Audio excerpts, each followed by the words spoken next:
The Corbett Report is brought to you by you. Your support makes the Corbett Report possible. Sign up for the subscriber newsletter or purchase a DVD at corbettreport.com/support. You're listening to the Corbett Report. corbettreport.com.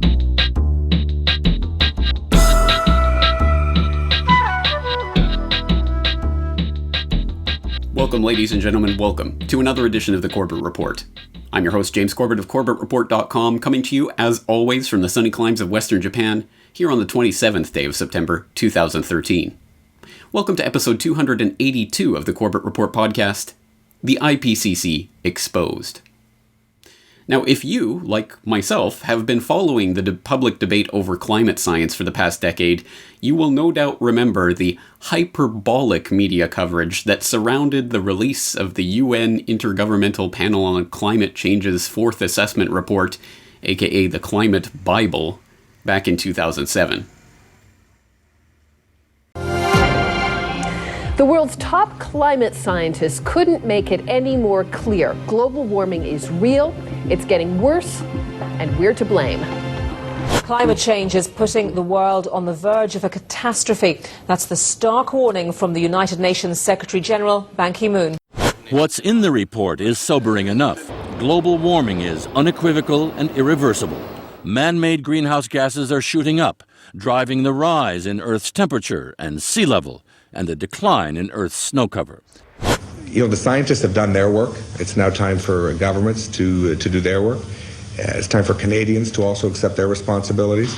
For years, skeptics, including some in Canada, said the proof wasn't there, that the science was shaky. Well, not anymore. Climate change is becoming more obvious, the evidence growing clearer by the day. There's a range of possible futures. At the low end, we could get a warming of about 3.5 degrees, which would be probably the fastest global warming in the history of civilization. But at the high end, the possibilities range up to a warming of about 12 degrees globally, which, in my view and the view of other scientists, would be disastrous.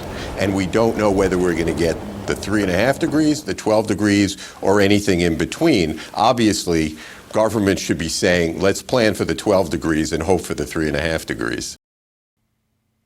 Yes, I think it's fair to say that the IPCC's Fourth Assessment Report back in 2007 was treated by the media with the same reverence that would have been reserved in a bygone era for the Holy Bible. And I suppose that's particularly apt because it has been pointed out many times, and deserves to at least be mentioned once again, that there are numerous parallels between the religious dogma of old and the environmental dogma of now. Not only the fact that the Fourth Assessment Report was repeatedly and consistently referred to as the Climate Bible by that selfsame media, but also that it represents, of course, an ideology in which the original sin of our carbon production can only be atoned for by buying carbon indulgences from the carbon priesthood.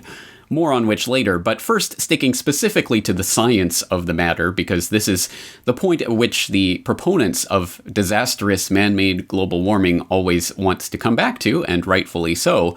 I think it's important to understand that the legitimacy of the IPCC's assessment report process to speak for some sort of scientific consensus has been repeatedly undermined in the years preceding the publication of that last report. And as one obvious example of that, we can point to the ClimateGate scandal that hit in 2009.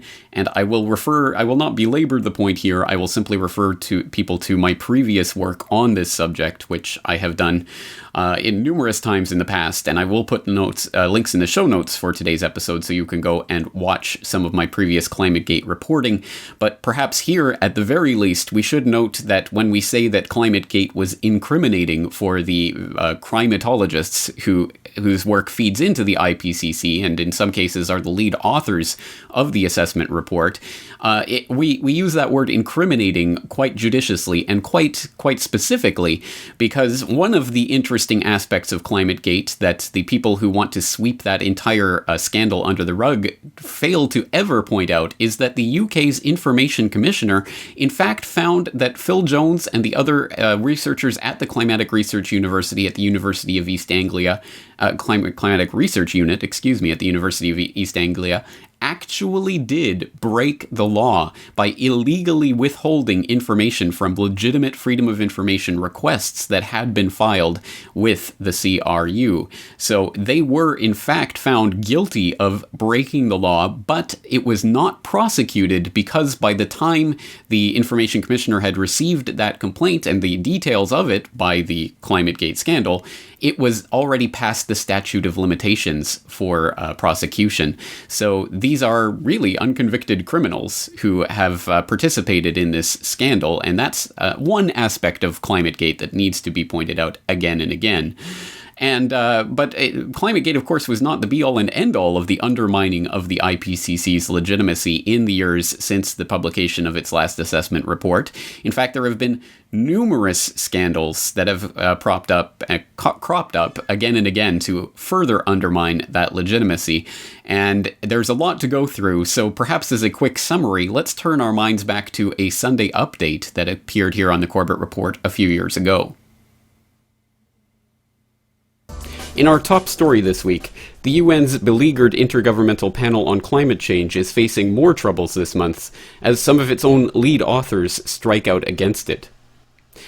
Last Sunday, a paper co-authored by IPCC lead author Mike Holm went viral on the internet after it was pointed out that it contained a damning critique of claims that the UN-led political organization represents a consensus of 2,500 scientists. Claims such as 2,500 of the world's leading scientists have reached a consensus that human activities are having a significant influence on the climate are disingenuous, he wrote in the paper. In a subsequent statement last Tuesday, ostensibly clarifying his remarks, he wrote, quote, "Giving the impression that the IPCC consensus means everyone agrees with everyone else, as I think some well-meaning but uninformed commentaries do or have a tendency to do, is unhelpful. It doesn't reflect the uncertain, exploratory, and sometimes contested nature of scientific knowledge." End quote.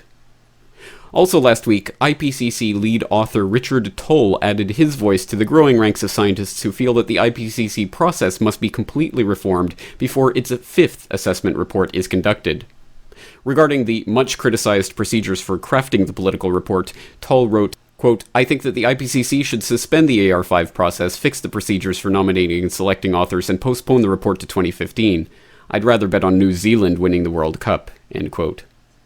The much-criticized organization and its procedures are currently under review by the Inter-Academy Council, and in a hearing last week at McGill University in Montreal, IPCC lead author John Christie slammed the IPCC defenders as gatekeepers who have become victims of groupthink. These criticisms come on the back of a series of scandals that have exposed the IPCC as a political organization writing reports for a specific political agenda. In January, IPCC lead author Murari Lal admitted that they had deliberately used a prediction that Himalayan glaciers would melt by 2035, a prediction they knew to be false, to put political pressure on world leaders. Also in January, it was revealed that IPCC predictions that global warming would destroy up to 40% of the Amazon rainforest came not from peer-reviewed scientific literature, but a World Wildlife Fund pamphlet written by a green activist. In February, it was revealed that IPCC had underestimated Antarctic sea ice by 50%. Also in February, it was discovered that an off-cited claim that African countries could see a 50% reduction in rain-fed agriculture in 10 years was also sourced from a political advocacy group. Also in February, the Netherlands protested that the IPCC fourth assessment report had claimed that 55% of their country was below sea level, with Dutch authorities clarifying that only 26% of the country is in fact below sea level. Recent polls show a rise in the number of people who believe that global warming concerns are generally exaggerated, with one poll showing that more Americans believe in haunted houses than man-made global warming. Now, admittedly, that was a lot of information in a very short time, and each one of those scandals that I cited there deserves looking into in and of itself. So, of course, in the show notes for that episode of Sunday Update, you will find the links to each one of the scandals that I was talking about there, so you can go and do some more research into it. But as damning as all of that information is, things got even worse for the IPCC the next year with the release of Donna Laframboise's groundbreaking research into the institution in her book, The Delinquent Teenager Who Was Mistaken for the World's Top Climate Expert. And she appeared on The Bolt Report with Andrew Bolt to talk more about what she uncovered about this august UN body. Donna, thanks for joining me. Is the IPCC really made up of 4,000 top scientists? Well, that's a fairy tale that politicians really like to believe in, but in fact, that's a very, very problematic number. The last big IPCC report was written by 450 lead authors with an additional 800 secondary authors. That comes to 1,250. That's a pretty big far cry from 4,000. So first of all, the number is problematic. And secondly, is it 4,000 of the world's top scientists? Well, I'm afraid it's not. I found out that some of the people writing this report are actually graduate students in their 20s. They're, some of them 10 years away from even getting their PhDs. How could that That's happen? not a top scientist. That's... You know what? I'm not sure. I think they just... They didn't get any scrutiny. They really didn't. They said, this is what we're doing, and we're a collection of top scientists, and we all believed them, and no one bothered to double check. Is it the case then that people were being chosen, some of the examples you give, people who hadn't even done their PhD yet, they're chosen because they agree with the opinion, not because they could prove it? Well, you know, one suspects that that's what was going on, that in fact people were chosen because they perhaps could be easily led. They were young and could be easily led, perhaps because they had already expressed the kind of opinion the IPCC brass was hoping the report would express. It's not clear, but it certainly looks fishy. And lastly, we were told that it relies on peer-reviewed science. That doesn't seem to be the case from what you seem to have established.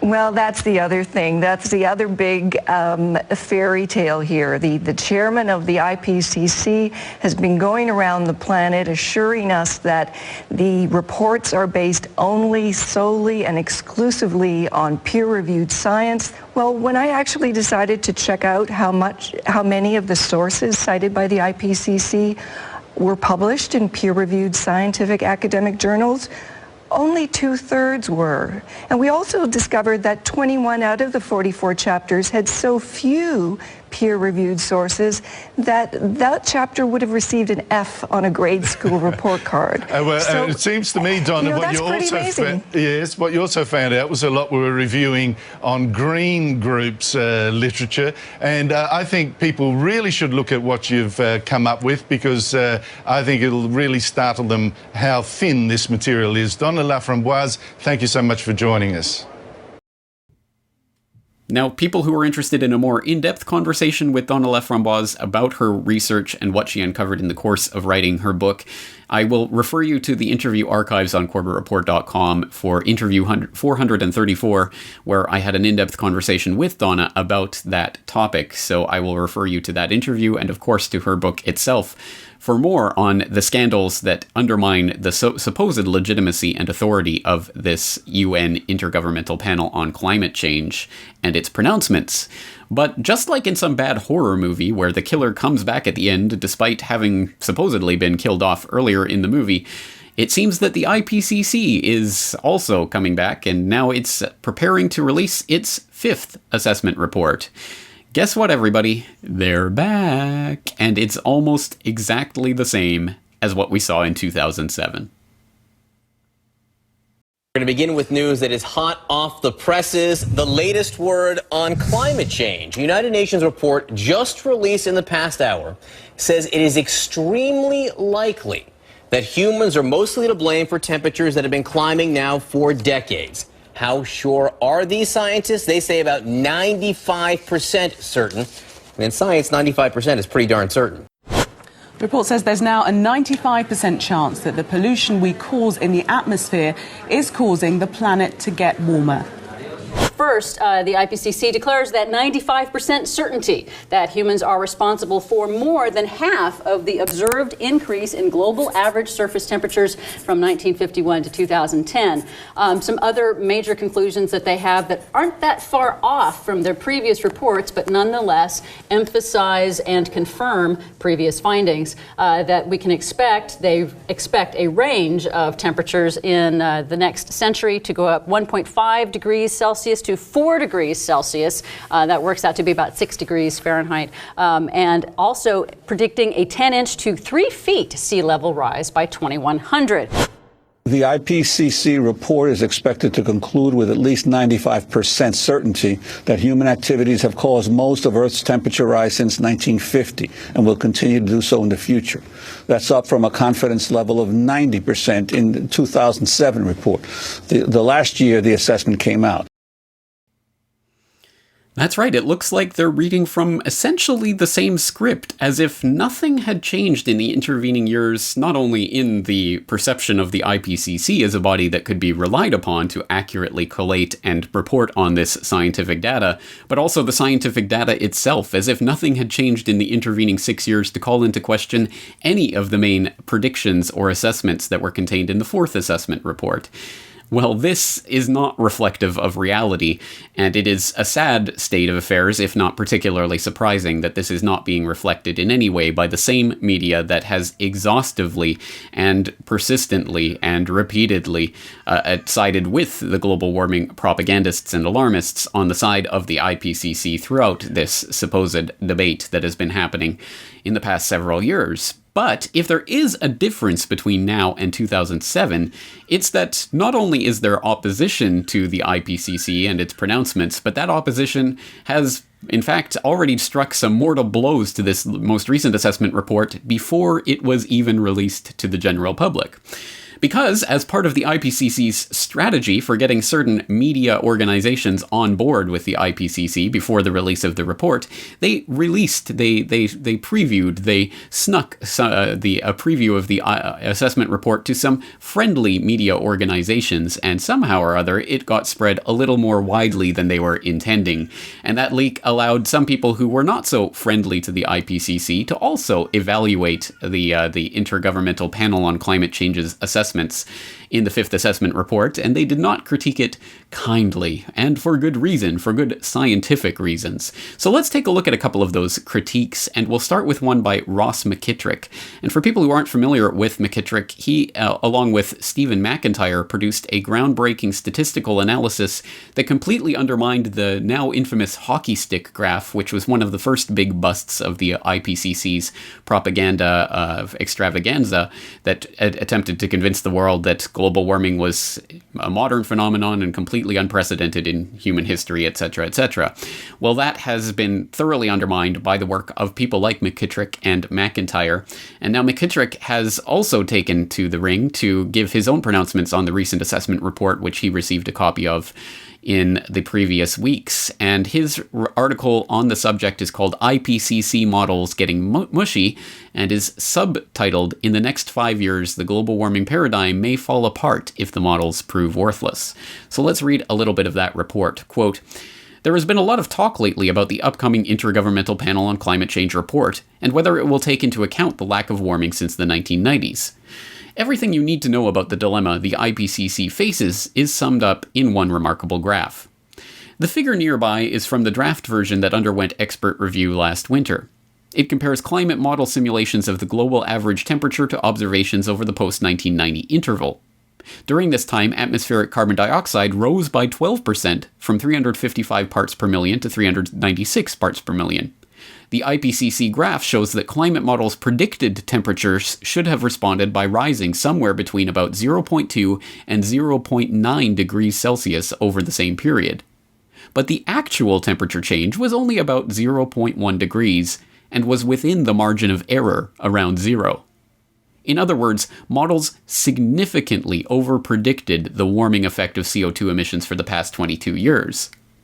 Chapter 9 of the IPCC draft also shows that overestimation of warming was observed on even longer timescales in data collected by weather satellites and weather balloons over the tropics.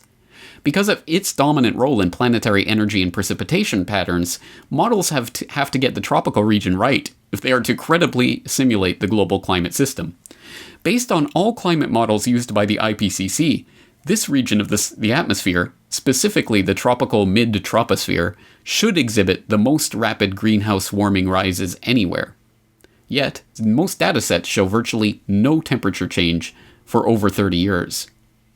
In the section of the report where it discusses the model observation mismatch in the tropics, it admits, with high confidence, that models overestimate warming in the tropics. Then it says with a shrug that the cause of this bias is elusive, and promptly drops the subject. What about the implications of this bias? The IPCC not only falls conspicuously silent on that point, it goes on to conclude, despite all evidence to the contrary, that it has very high confidence that climate models correctly represent the atmospheric effects of changing CO2 levels. End quote. Now that's just a small section of that very lengthy and very interesting article, so I will really recommend that you go and read that full article by following the link from the show notes of today's episode. But it certainly does go to at least start to point out some of the major groundbreaking flaws of this most recent assessment report and how it handles its confidence and certainty over things that are not turning out the way that the IPCC or anyone else predicted based on the supposed climate consensus. And this is further reflected in the writings of Judith Curry. For those who don't know Judith Curry, she is a climatologist and chair of the School of Earth and Atmospheric Sciences at the Georgia Institute of Technology with over 130 scientific peer-reviewed papers under her belt. So certainly not someone who can be charged with being just an amateur or someone who doesn't have peer-reviewed science on her side. And in fact, someone who was the darling of the pro-climate change community back several years ago when she was warning about the effects of man-made climate change, but in recent years she's been more and more questioning the supposed consensus surrounding the IPCC's assessment report and the official conclusions of the man-made global warming crowd, and as such has been increasingly marginalized by her once great pals in the global warming community. A very interesting figure if for that reason alone, and of course her writings are extremely interesting and extremely insightful on these matters, so I will refer people to her website, judithcurry.com, where she blogs about all the latest developments in climate science. And let's just take her take on the recent IPCC report, as she discussed a couple of weeks ago, talking about one of the leaked final drafts of the IPCC's fifth assessment report, where she noted some of the same problems that Mckittrick was talking about. For example, she states, quote, "What interests me the most about the AR5 report is how the IPCC is changing its positions and statements relative to the previous AR4 report. It is particularly interesting to see how the different drafts of the AR5 summary for policymakers are changing. I am very grateful that these drafts have been leaked, as these drafts provide important insights into the reasoning behind the IPCC conclusions and confidence levels. The IPCC should, of course, change its conclusions and confidence levels in response to new scientific evidence and analyses. Because of the rapid rise of publication of papers over the past year that challenge aspects of the AR4 conclusions, the slow, ponderous assessment process of the IPCC has been apparently having difficulty in responding to and assessing all of this, as evidenced by the substantial changes in the drafts. My main point is this. If there are substantial changes in a conclusion in the AR5 relative to a confident conclusion in the AR4, then the confidence level should not increase and should probably drop, since the science clearly is not settled and is in a state of flux. While there has been a reduction in either the magnitude of the change or in a confidence level in some of the supporting findings, these changes do not seem to have influenced the main conclusion on climate change attribution. Quote, "It is extremely likely that human influence on climate change caused more than half of the increase in global average surface temperature from 1951 to 2010. End quote. The extremely likely represents an increase in confidence from the very likely of the AR4. An increase in confidence in the attribution statement in view of the recent pause in global warming and the lower confidence level in some of the supporting findings is incomprehensible to me. Further, the projections of 21st century changes remain overconfident. These inconsistencies seem to me to reflect a failure in meta-reasoning by the IPCC. I hope that these inconsistencies are pointed out at the forthcoming meeting in Stockholm." End quote. Again, a very important article from Judith Curry's blog, so once again I will refer you to that blog so you can continue following all of the twists and turns in the coverage of this latest assessment report. But I think we are getting the idea that there are some major fundamental underlying flaws in the very contestable statements about the extent, the high confidence that man is causing the climate change that we've seen in the past 50 years, etc. And this, of course, will be nowhere reflected in the hyperbolic media coverage surrounding this report. So I think we have to really gird ourselves against the media propaganda blitz campaign that we are likely to be subjected to in the coming weeks, once again trying to renew the hype over the IPCC and its findings. And hopefully we can guard ourselves against that by actually taking a look at what some of these scientists themselves are actually saying about the science. And once we do so, we of course find very troubling inconsistencies like these that are being pointed out. And of course this raises two very interesting questions. One of them is, why is this happening? The other is how.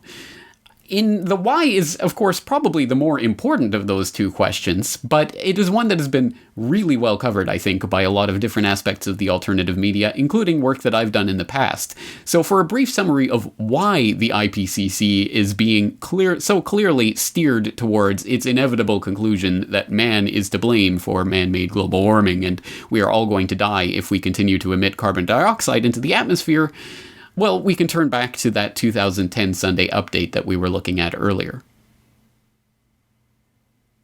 In related news, the collapse of the man-made global warming hysteria has made it difficult to pass carbon cap-and-trade legislation in the Senate that is a key step in creating a carbon derivatives market that will create trillions of dollars for Wall Street firms and oil companies. Attempting to rally support for the proposed Kerry Lieberman cap-and-trade bill in the Senate, Barry Soetoro delivered an address this week arguing that the BP oil spill, not man-made global warming, is the real reason this legislation is needed. The tragedy unfolding on our coast is the most painful and powerful reminder yet that the time to embrace a clean energy future is now. Now is the moment for this generation to embark on a national mission to unleash America's innovation and seize control of our own destiny. Each of us has a part to play in a new future that will benefit all of us. As we recover from this recession, the transition to clean energy has the potential to grow our economy and create millions of jobs. But only if we accelerate that transition.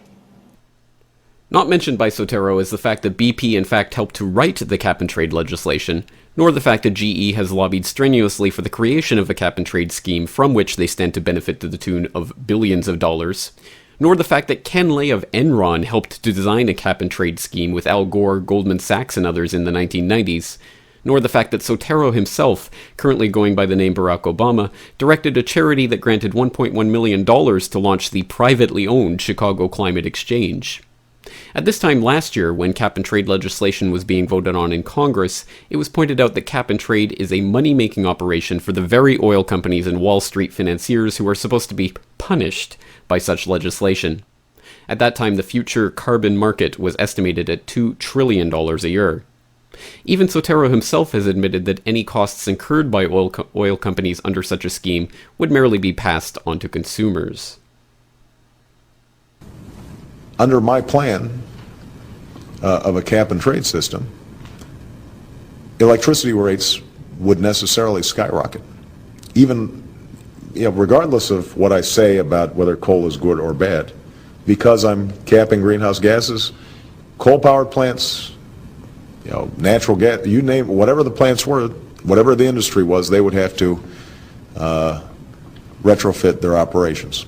That will cost money. They will pass that money on to consumers. Now, obviously, there's a lot more to be said about those various subjects, so once again, I will refer you to my previous work on this question of why this process is being steered in the direction it is, but I think we can all see, for example, the monetary interests that are at play here, which are self-evident and self-explanatory to a large extent, which I've covered ad nauseum, for example, in my coverage of the ClimateGate scandals and what was really behind that.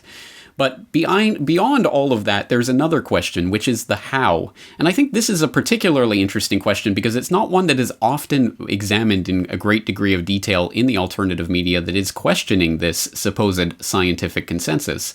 And that's because it's somewhat more difficult to really get a grip on, because there is the cartoon version of this monolithic conspiracy to fudge all of the data by the IPCC, in which I guess every single scientist who believes in this man-made global warming and the catastrophic results thereof is part of a shadowy cabal that is working behind the scenes to fudge the data specifically for the purpose of defrauding and enslaving the public.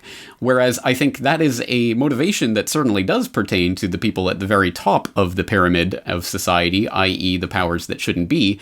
I certainly don't think that it applies to the average scientists who are working in their everyday drudgery and basically siding with this so-called consensus. And it is a question of how then can this consensus be perpetrated and perpetuated on a public, including even the scientific community itself, which, with some very notable exceptions, which are of course completely ignored in the media, but to a large extent is not openly questioned by the scientific community, or at least not in a very visible way. How can this be done? How can the entire IPCC itself be steered in this direction without the active, willing, conscious complicity of each and every one of its participants? And of course, the answer, well, at least part of the answer, comes from the very name of the organization itself. It is staring us right in the face. This is not the Scientific Climate Change Consensus Working Group or anything of that sort. It is the Intergovernmental Panel on Climate Change. It is specifically and explicitly a body that has been created to try to form a governmental consensus for policymakers in order to orient themselves and their government's policies in an environment that takes climate change for granted. It is the Intergovernmental Panel on Climate Change, and that is not something that is merely reflected in the name of the organization. It is in the very DNA of the organization and its roots and its mandate and its charter and the scope of its reports. And this is something that actually did strike me at the time of the release of the fourth assessment report, when I was still on the fence about the IPCC, and I was genuinely interested in getting to the nuts and bolts of the report that I was hearing so much about in the media. So when these reports started appearing in February of 2007, I was very interested to read the report for myself. And given that this is the internet era in which the sum of human knowledge is available at our fingertips, I assumed it would only involve a quick search in order to find the report and read it for myself. But I was wrong, because in February of 2007, when they were hyping up this statistical almost certainty that mankind was causing a type of global warming that was unprecedented and likely to kill off half of humanity in the near future, or whatever their assessment was in the end, that was actually based on a document that was not the actual scientific document that the IPCC produces. It was the Summary for Policymakers. The Summary for Policymakers is a document that represents the conclusions of the IPCC process, but that in fact is released before the scientific report is released. And the scientific report is then retroactively changed to be in line with what that conclusion that is released before it is about. It is a bizarre process, and one that could not stand if the public actually understood it. But of course, the public does not. They are told by the media that this report concludes this. And very few people, unfortunately, actually go and try to read the report for themselves, because if they did, the fraud would be exposed very quickly. Well, let's take a listen to a very interesting conversation that I conducted with Dr. Tim Ball in Victoria, Canada, several years ago now, and which is available on the 2009 Video Archive DVD, where we talk specifically about the IPCC and how this fraud is perpetrated and perpetuated.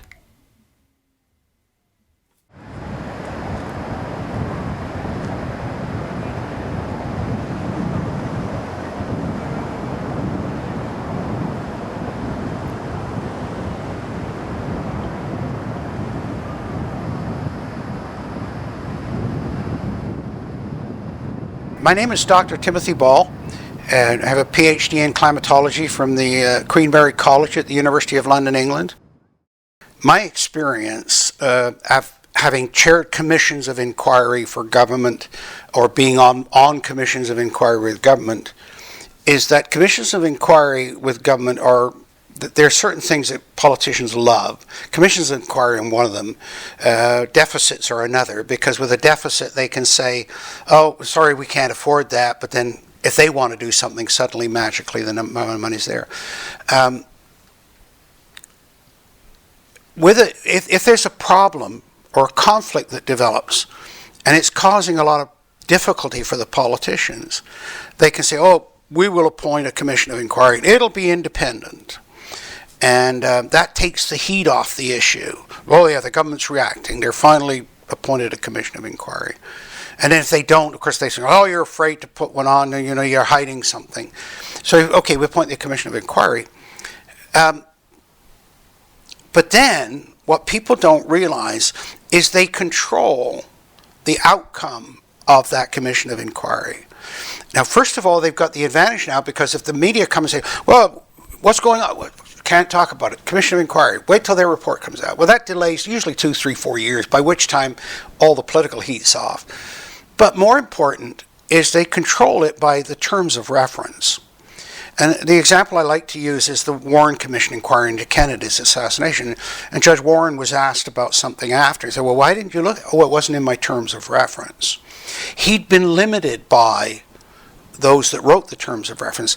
And that was my experience. One of the first cases I was asked to look at, and the minister said, he said, would you look at this? And I said, sure. And then I get the terms of reference. I say, I can't work with that. I can't provide you with a proper answer, a complete answer with those terms of reference. Of course, then the minister says, well, sorry, that's what you got to work with. I say, fine, then I'm not doing the job, and I'll go to the media and say, you're trying to limit the investigation here. So I could one-up him with that.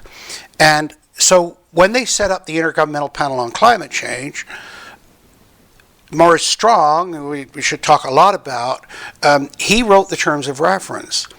And the first term of reference was the definition of climate change. And he limited it deliberately to only human causes of climate change. And of course that effectively eliminated all the natural causes, natural variability, which is why you see them not looking at things like the sun and a whole bunch of other issues.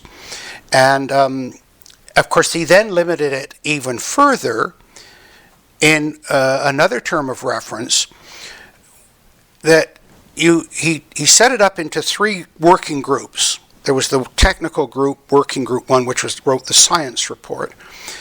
And that was 600 of the 2,500 people. The other 1,900 were in working groups 2 and 3. Now, they were inconsequential because they had to accept the findings of working group 1, which were already limited by their terms of reference. So whatever their finding was, working groups 2 and 3 then said, okay, you telling us it's going to warm, we accept that as fact.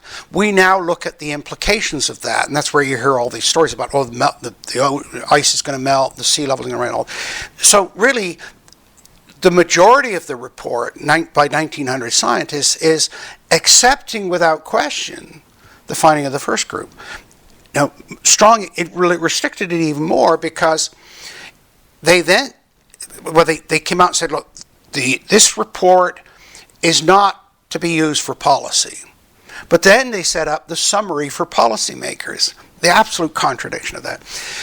And the summary for policymakers is written by a completely separate group. And then they write it independent of the science report. They write science report's finished and set aside. The summary for policymakers is written and given out to the media. So, for example, the last report, the fourth assessment report, came out in 2007. The summary for policymakers was released in April. The science report wasn't released till November. But the rules, the terms of reference that Strong wrote said that the summary for policymakers goes back to the science report people and says, make sure your science report agrees with what we've put in the summary. So it's like an executive of a company writing the summary of a report and then telling the employees to find the facts to agree with the summary. And it's the most unbelievable process you can imagine. So it's in those terms of reference through the IPCC that not only have you effectively eliminated most of the major causes of climate change, the natural variability, and of course, if you think about it, unless you know how much natural variability there is, how much natural climate change there is, and what are the fundamental causes of that, you can't possibly identify that fractional part that may be due to humans. But that's precisely what they're doing. And so that's why things appear so illogical, and why so much is left out of the IPCC, or Intergovernmental Panel on Climate Change reports, which have become the authority. A very interesting take on the matter, and one that goes, I think, to the heart of the issue and how these types of frauds are perpetrated on the public and how they can be sustained even in the face of supposedly well-educated and great thinkers like those in the climate science and science community generally, who one would think would be the first to call out the type of scientific fraud that is being perpetrated with these documents. But this goes to show, again, that if you can shape the scope and the nature of the investigation itself, then you can determine its outcome beforehand. And that's a very important principle that we will discuss in more detail in an upcoming episode of this report on a completely different matter. But again, it's the same principle that applies over and over in these phony investigations. And people who are interested more in the setting up of the IPCC and its history I would strongly recommend that you look into the history of Maurice Strong, who has absolutely nothing to do with science. In fact, was a junior high school dropout who happened to catch the eye of a younger David Rockefeller, who took him under his wing and helped him steer the UN along towards the creation of the IPCC and the Rio Summit in 1992 and many other things besides. A very unlikely multimillionaire who emerged basically to try to further this agenda through the United Nations. Fascinating character, and someone that we've at least touched upon. We've talked about him, for example, explicitly in episode 87 of this podcast, The UN Doesn't Love You. So I will refer listeners back to that for more information on Maurice Strong and the foundation of the IPCC. But I think if there's anything we can take out of today's episode of the podcast, it is that we need to brace ourselves for the upcoming propaganda blitz that is about to hit us regarding this fifth assessment report, and the fact that the only thing that the vast majority of the mainstream media will report, of course, is that the IPCC is only further bolstering its previous assessments, and in fact going even further than ever before in predicting just how dire the consequences of carbon dioxide and basic human industrial activity are going to be for the future of the planet. So we have to gird ourselves against that by arming ourselves with knowledge. The best place to go for knowledge on these matters is places like, for example, judithcurry.com, which I cited earlier. climateaudit.org is an invaluable resource. whatsupwiththat.com, absolutely exceptionally important resource for keeping up to date with what's happening. And I would like to humbly suggest that people also support myself as I start a new video series talking about different aspects of the global warming fraud, because once you start to look into it, there are literally dozens and dozens and dozens and dozens of little points that come and make appearances on the climate science stage and then go away before anyone has a chance to really dissect them. There are so many of those that really need to be dissected. So I'm going to be starting a new global warming series coming up in the coming few days, where I'm going to release one specifically on this issue of the IPCC's fifth assessment report. So I will ask your support in helping to spread word and knowledge about those videos, and that video when it appears in particular, as we can really make a difference. As, for example, the alternative media's spearheading of the ClimateGate scandal shows, we can break through to the mainstream masses who only get their news from the BBC and other biased institutions like that. And on that note, of course, another way to help spread the word is to purchase, for example, the 2009 Video Archive DVD that we were watching earlier with that interview with Dr. Timothy Ball, and of course several other reports on here, over 90 minutes of video material that is region-free, plays in any DVD player, This costs 1,300 yen on its own. That's about 13 American dollars. But if you buy it as part of the set, 2009, 2010, 2011 video archive DVDs, it's 3,000 yen, about 30 American dollars. And again, that goes to help support the work that I'm doing here. So your support, as always, is appreciated. You can also support by subscribing to my Corbett Report subscriber newsletter. And I'm working on a very interesting editorial that will be coming out this weekend on 5 people you won't believe were funded by the CIA, which is a particularly interesting article, so you can look forward to that if you are a subscriber to my newsletter. You can find out the DVDs and how to subscribe to the newsletter at corbettreport.com/support, but I'm going to leave it there for today, asking you, as always, to do more research for yourself. You can use the show notes for today's episode as a starting point for that research, but there is much, much, much more to explore on this issue, so of course we will be coming back to it again, time and again, in the future. That's it for today. Thank you for joining me for this edition of the Corbett Report. I'm your host, James Corbett, asking you to join me again next week. But it will rain again. I don't know when, but this drought must end. The Corbett Report is brought to you by you. Your support makes the Corbett Report possible. Sign up for the subscriber newsletter or purchase a DVD at corbettreport.com/support.